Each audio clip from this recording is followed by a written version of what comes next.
السلام علیکم۔ الحمدللہ رب العالمین،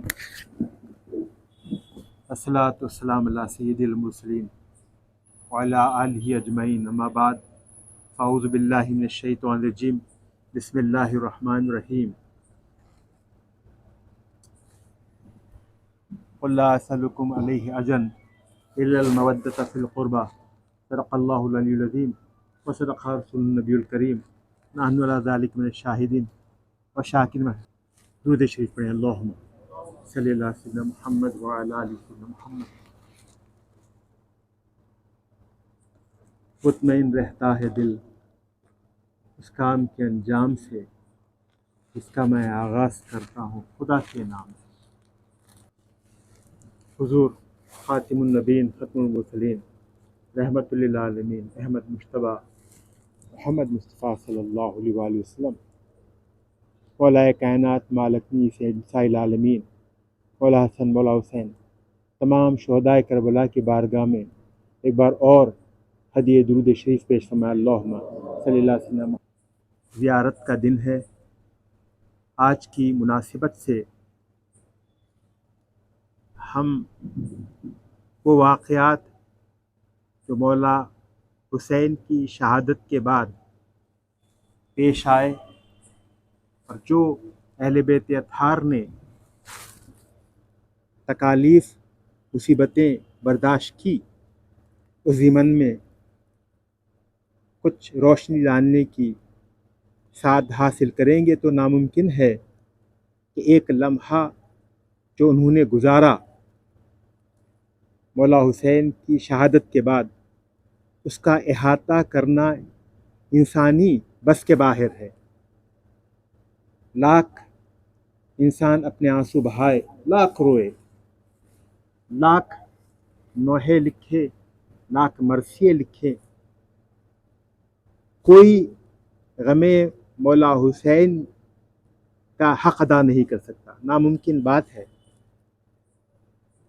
میں آپ سے عرض کروں کہ اگر ہمارے کسی رشتہ دار، کسی عزیز، کسی بھائی بہن، بچوں کو یا اپنے والدین کو چھوٹی سی بھی جب تکلیف ہو جاتی ہے تو ہم برداشت نہیں کر سکتے جب تک کوئی مصیبت، کوئی بلا کسی کے اوپر آن نہ پڑی ہو، جب تک انہیں تکلیف کا احساس نہیں ہوتا۔ یہ تو حقیقت ہے کہ جس سے جس کو لگاؤ ہوتا ہے اسی کو تکلیف ہوتی ہے، اور تمام تکلیفیں، تمام مصیبتیں، تمام پریشانیاں، تمام جتنے واقعات ہو، جتنے تجربے ہو، جتنے احساسات ہو تکالیف کے، سب ایک جگہ، سرکار کی تکلیف ایک جگہ۔